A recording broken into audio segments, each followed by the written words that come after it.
कभी बर्तन देर से धोए जाते तो आवाज ऊंची हो जाती और उन बीच बचाव करता, लेकिन दबी छुपी बातें धीरे धीरे दूरी का कारण बनने लगी। फूलमती देवी के मन में यह चुभन गहरी थी कि जिस बहू को उन्होंने बेटी की तरह अपनाना चाहा, वही उन्हें पराया कर रही थी।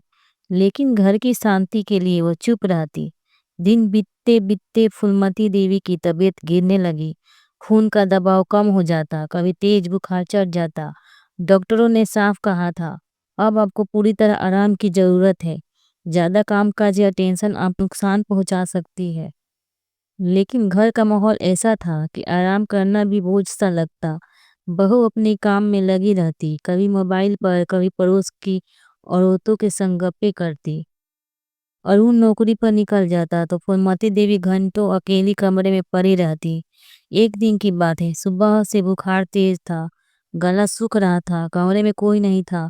फूलमती देवी ने आवाज लगाई, कविता जरा पानी दे दे बेटा, लेकिन बहू रसोई में व्यस्त थी, शायद सुन नहीं पाई। फूलमती देवी ने हिम्मत की, उठने की कोशिश की, पर शरीर ने साथ नहीं दिया।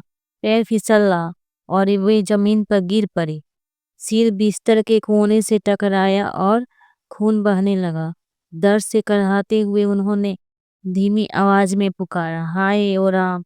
यह आवाज बहू कविता के कानों तक पहुंची। वह दौड़ती हुई आई। सामने का दृश्य देखकर उसका दिल कांप गया। उसकी सांस फर्श पर लहूलुहान पड़ी थी। हे भगवान, माँ जी ये क्या हो गया, कहकर कविता ने उन्हें सहारा दिया। उसने तुरंत उनका सिर अपनी गोद में रख लिया। आंसू से आंखें भीग गई। पानी का गिलास उठाया और कांपते हाथों से सास के होठों से लगाया। माँ जी, अब कभी अकेले मत उठना, आवाज दे देना मुझे, मैं दौड़ कर आ जाऊंगी। उसकी आंखें से गिरते आंसू सास के खून से मिल गए।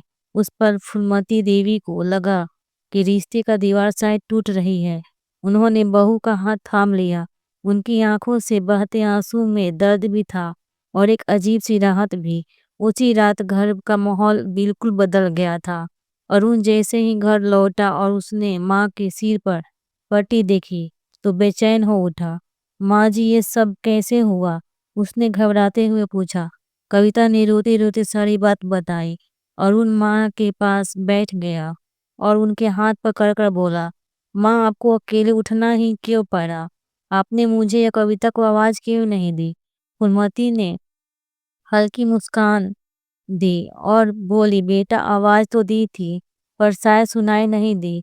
अब मैं किसे दोष दूं, ये सब मेरी ही लापरवाही है। कविता चुपचाप सिर झुकाए बैठी थी। उसका मन अपराध बोध से भरा हुआ था। उसने धीरे से कहा, माँ जी सच कहूँ तो गलती मेरी है।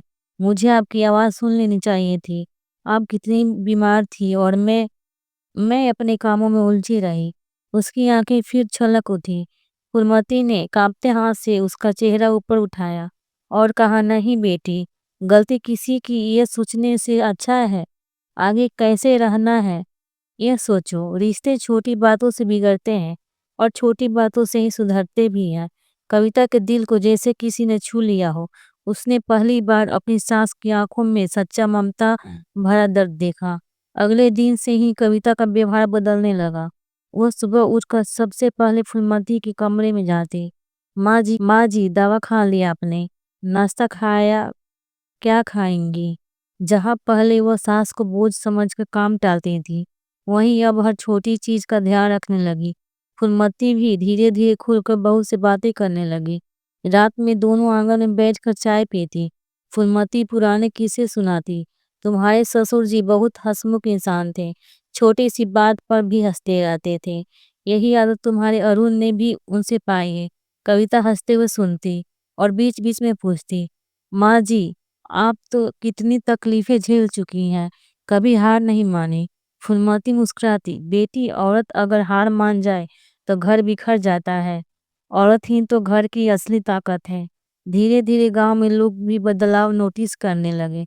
जहां पहले अक्सर आंगन से सास बहू की खटपट की आवाजें आती थी, वहीं अब हंसी और अपनापन सुनाई देता। एक दिन पड़ोसन ने कविता से छेड़ते हुए कहा, अरे बहू, अब तो तुम अपनी सास की सगी बेटी लगने लगी हो। कविता ने शर्माते हुए मुस्कान दी और जवाब दिया, हाँ दीदी, सच कहूँ तो माँ जी मेरी सास नहीं और मेरी माँ जैसी है। यह सुनकर फूलमती की आंखें भर आई। उन्होंने मन ही मन भगवान का धन्यवाद किया कि घर टूटा रिश्ता फिर से जुड़ गया। दिल दिन बीतते जा रहे थे। फूलमती और कविता के बीच का रिश्ता अब इतना बदल चुका था कि गांव भर में चर्चा होने लगी थी। लोग कहते थे, देखो पहले तो इस इन दोनों के बीच झगड़े की खबरें सुनाई देती थी और अब तो जैसे माँ बेटी बनकर रहती है। फूलमती का मन अब हल्का और खुश रहने लगा था। लेकिन जिंदगी कभी पूरी तरह सीधी नहीं चलती। एक दिन गांव में पंचायत बैठी। पड़ोसन लालची जमींदार राम नारायण अपनी जमीन के साथ साथ फूलमती के घर के आंगन में भी नजर गड़ाए बैठा था। उसने पंचायत में दावा ठोक दिया, ये घर और आंगन असल में हमारे पुरखों की जमीन पर बना है।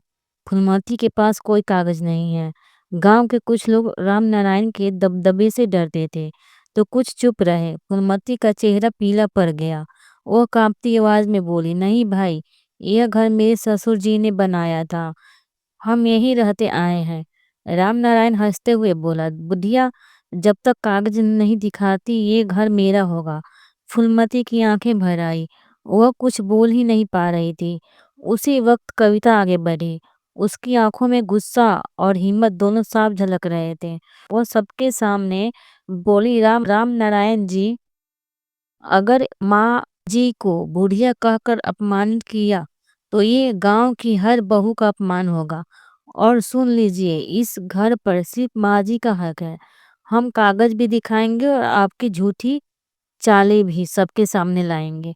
पंचायत में सन्नाटा छा गया। कविता का तेवर देखकर कई औरतों ने भी हिम्मत बढ़ाने लगी। अरुण भी उस दिन छुट्टी पर घर आया था। उसने गांव के कागजात निकाले और साबित कर दिया कि घर सच में फूलमती के नाम पर है। राम नारायण की बोलती बंद हो गई। पंचायत ने सबके सामने फैसला सुनाया, यह घर फूलमती का है और रहेगा। आगे से इस घर पर किसी और का दबाव नहीं चलेगा। फूलमती की आंखों में आंसू बह निकले। उन्होंने कविता को गले से लगा लिया और बोली, आज तूने मेरे लिए जो काम किया वो मेरी अपनी औलाद भी नहीं कर सकती। तूने मेरी इज्जत बचाई है। कविता भी रोते हुए बोली, माँ, मैं आपको अकेला महसूस नहीं होने दूंगी। रिश्ते खून से नहीं, दिल से बनते हैं। और जब बहू बेटी बन जाए तो घर सच में स्वर्ग बन जाता है। अगर मेरी कहानी ने आपके दिल को छू लिया हो तो मेरी कहानी एचपी वॉइस चैनल को सब्सक्राइब करें, वीडियो को लाइक करें और बेल आइकन दबाना बिल्कुल ना भूलें, ताकि मेरी अगली नई और भावनात्मक कहानी का नोटिफिकेशन सबसे पहले आपको मिले। आपका बहुत बहुत धन्यवाद।